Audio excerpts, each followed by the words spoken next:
니에미야 7장 5절에서 73절까지 말씀을 살펴보도록 하겠습니다. 예루살렘 성벽을 완공했지만 성벽은 크고 넓어 성 안에 거주하는 사람이 얼마 되지 않기에 성벽을 경비하기에는 역부족이었습니다. 니에미야는 사람들을 이주시켜 예루살렘의 인구를 증가시키므로 예루살렘 성 방배를 위한 조치를 취합니다. 5절에서 7절은 포로 귀환자와 지도자들입니다. 니에미야는 성벽을 재건하였지만 또 다른 난관을 만나게 됩니다. 예루살렘은 여전히 인구가 적고 집들은 잘 구비되어 있지 않았기에 성벽을 경비하기에는 턱없이 부족하였습니다. 이런 상황에 니에미야는 새로운 계획을 세웁니다. 5절에서 니에미야는 그때 내 하나님이 내 마음을 감동하게 하사라고 하며 하나님께서 니에미야에게 인구 조사를 할 필요성을 깨닫게 하셨음을 고백합니다. 니에미야는 매우 유능하고 현명한 지도자였음에도 불구하고 하나님의 백성을 다스림에 있어서 자신의 지혜나 판단에 따르지 않았습니다. 인간적인 전략이나 행정적인 결정에 따라 움직이지 않고 전적으로 하나님의 감동과 주권적인 이끄심에 따라 그 행동을 옮기고 있습니다. 하나님은 하나님의 사람에게 할 일을 가르치시는 분이십니다. 하나님께서는 하나님의 일을 친히 이루어 가실 때에 하나님의 사람을 세워 그를 통해 그 일을 이루어 가십니다. 하나님께서 지금도 하나님의 사람에게 성령으로 감동하셔서 할 일을 가르쳐 주시는 분이십니다. 니에미야는 하나님으로부터 마음의 감동을 받자 귀족들과 민장들과 백성들을 모아 가족별로 등록하게 합니다. 마침 1차로 돌아온 사람들의 가족별 등록부를 찾게 하셔서 이주 정책의 기초 자료로 사용하게 하십니다. 6절은 기약 목록에 나온 자들의 정체를 알려줍니다. 이들은 옛적에 바벨론 왕 느부갓네살에게 포로로 잡혀갔다가 노임을 받고 예루살렘과 유다에 돌아와 성읍에 이른 자입니다. 포로로 잡혀갔던 자들 모두가 아니라 일부만 귀환했음을 알 수 있습니다. 7절은 1차 포로 귀환자 중 지도급 인사들에 대한 명단을 소개합니다. 계보에 기록된 지도자는 12명입니다. 12이라는 숫자는 12지파를 떠올리게 합니다. 성경은 유다 백성의 명수가 아니라 이스라엘 백성의 명수라고 기록하며 하나님께서 포로에서 귀환한 자들을 회복시킬 것을 암시하고 있습니다. 8절에서 38절은 백성 목록입니다. 8절에서 24절은 1차 포로 귀환자들의 가계별 수요를 기록합니다. 1차 포로 귀환자들 중에 가문의 계보를 잃어버리지 않고 보존함으로 자신들의 혈통을 입증한 백성들의 명부인 것입니다. 바벨론 포로에서 귀환자 가문의 이름과 귀환자들의 수요를 한 명 단위까지 매우 구체적으로 기록합니다. 어떤 의미일까요? 이 기록은 단순한 인구 조사를 위한 기록이 아니라 하나님의 눈에는 하나님께서 택하신 한 명 한 명을 매우 정확하게 아신다라고 하는 의미입니다. 숫자를 통해서 표시되고 있긴 하지만 하나님께서는 택하신 자들을 일일이 다 아실 뿐 아니라 단 한 명이라도 잃어버리지 않으시는 분이십니다. 하나님께서는 하나님의 백성의 형편과 필요를 아시고 하나님의 때에 하나님의 방법으로 친히 도우시고 인도하시는 분임을 이 숫자를 통해 알려주고 계신 것입니다. 25절에서 38절은 1차 포로 귀환자들의 출신지나 귀환지별 수요를 기록합니다. 가계별 수요 명단이 기록되지 못하고 지역별 명단에 기록된 것은 정확한 가계를 증명하지 못했기 때문일 수 있습니다.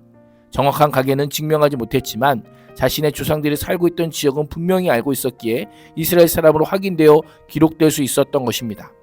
39절에서 42절은 제사장 귀환자 목록입니다. 제사장들은 여다야 자손, 임멜 자손, 바솔 자손, 하림 자손을 모두 합하여 1289명이 1차로 귀환하였습니다. 이 수는 1차 귀환자들의 약 10%에 해당합니다. 제사장들은 레위인이나 일반 백성에 비해 매우 적극적으로 귀환했음을 알려주고 있습니다. 왜 이렇게 적극적이었을까요? 이스라엘의 언약 백성의 정체성을 회복하는 공동체가 되기 위해서는 예배의 회복이 필수적이었기 때문입니다. 바벨론에서 어떤 일을 했고 어떻게 살았는지 정확히는 알 수 없지만 자신들이 있어야 할 곳이 성전임을 알았기에 포로 귀환 명령이 주어지자 지체하지 않고 돌아온 것입니다. 베드로전서 2장 9절은 성도를 왕같은 제사장으로 부릅니다. 구약시대 성전 제사를 통해 하나님과 백성들 사이를 중보한 제사장처럼 오늘날 하나님과 세상 사이를 중보하는 자들이 바로 우리 성도라는 것입니다. 1차 포로 귀환 제사장의 모습은 우리로 하여금 예배의 회복의 중심에 설 것을 명령하고 있는 것입니다. 하나님과 세상 사이를 화목하게 하는 자, 하나님과 믿지 않는 자를 화목하게 하는 일에 지체 없이 뛰어들 것을 우리에게 알려주고 있습니다.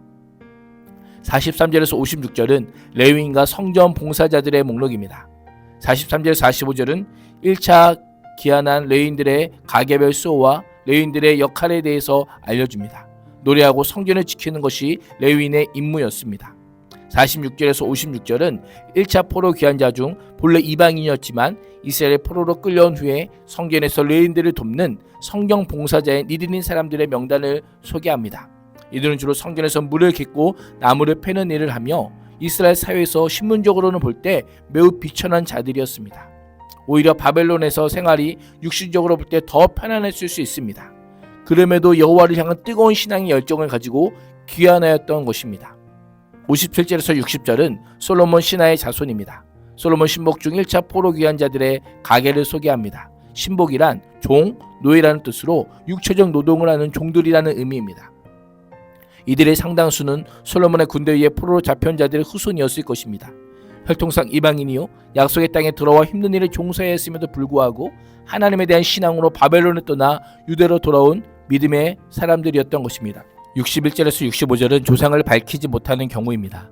귀환자들 가운데 어느 가게에 속하였는지 불분명한 자들의 명단을 소개합니다. 61절과 62절은 평민 귀환자 중 계보를 분실했거나 조상들이 살던 지방조차도 알지 못하므로 자신들이 이스라엘 혈통임을 입증할 증거를 전혀 갖지 못한 자들을 언급합니다. 63절에서 65절은 자신들이 제사장의 후손임을 주장하지만 이를 입증하지 못한 자들이 소개됩니다. 족보를 뒤져보았지만 조상이 확인되지 않았기에 그들을 부정하게 여겨 제사장의 직분을 맡지 못하게 하였고 우림과 둠밈을 가진 제사장이 나타날 때까지 지성물을 먹지 못하게 하였습니다. 이를 통해 느헤미야가 이스라엘의 민족적 종교적 순수성을 지키기 위해 얼마나 세심한 노력을 기울였는지를 보여주고 있습니다. 66절에서 73절은 귀환자 합계와 예물입니다. 온 회중의 합계는 42,360명입니다. 그 밖에도 7,337명의 노비와 함께 귀환하였고 짐을 옮기는 사용되던 말과 노새, 낙타와 나귀도 함께 돌아왔습니다. 계보의 마지막 부분은 명단과 숫자가 아닌 공동체의 헌신을 기록합니다. 특히 지도자들은 성전 사역을 위해 금과 은과 제사장의 의복까지 드립니다. 총독인 느헤미야도 자신의 귀한 재물을 드리며 헌신합니다. 포로에서 돌아온 백성들은 여전히 가난하고 삶은 안정되지 않은 상황이었지만 이스라엘 자손들 모두가 빠짐없이 성전 재건을 위해 헌신하였던 것입니다. 이를 통해 느헤미야의 독자들로 하여금 그들 역시 선조들을 본받아 이스라엘 공동체의 회복을 위해 최선을 다해 헌신할 것을 촉구합니다. 하나님께서는 이스라엘이 귀환할 때 빈손으로 귀환하게 하지 않으셨습니다.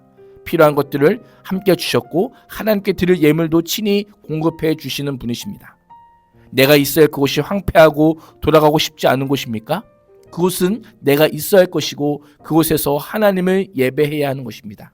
오늘도 우리에게 필요한 것들을 채워주시는 것을 넘어 예배자로 세우실 하나님을 기대하는 복된 하루가 될 수 있기를 주님의 이름으로 축복합니다.